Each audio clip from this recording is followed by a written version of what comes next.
Okay, a quick update on two species where I'm pushing the northern boundaries of how far north you can grow these conifers. This one is the Keteleeria davidiana, and obviously it looks pretty terrible after a winter, although I think this is abnormal because I planted it pretty late in the season, maybe early December, and I'm guessing it was grown in a greenhouse up to that point, so it had not really frost hardened.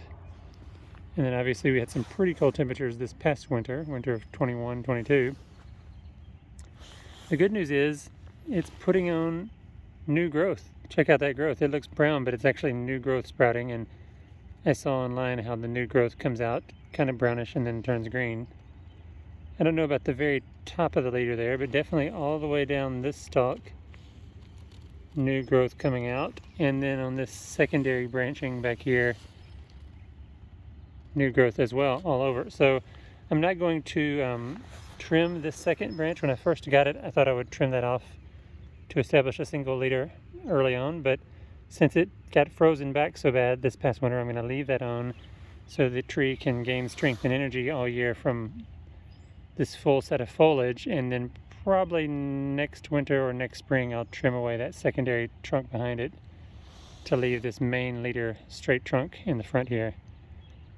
But I'm not giving up on Keteleeria just yet, because I'm hoping if it's allowed to be exposed to full summer heat, that will strengthen the leaves, and then it'll be able to frost harden next winter and stay evergreen all winter long. So let's see, one more to check. Okay, here's Podocarpus macrophyllus, I believe. That's Podocarpus, Chinese Podocarpus. And pushing the northern limits of how far north it can grow. It still has plenty of green on it up here at the top, although the very top is a little burnt at the needles. But I don't think it's going to be killed off at the top. I just think the needles, the tips have been burned. And these look all brown, but when you look underneath, they're green. So that's obviously some pretty significant winter bronzing, but not really frost death. Maybe the tip of that one. And I bet it was a similar situation where this was grown much further south. In fact, I know this came from Georgia. So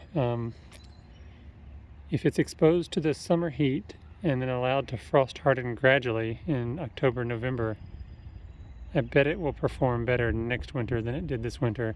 This was a multi-trunked tree. I'll show you back here. There's the spots where I trimmed it.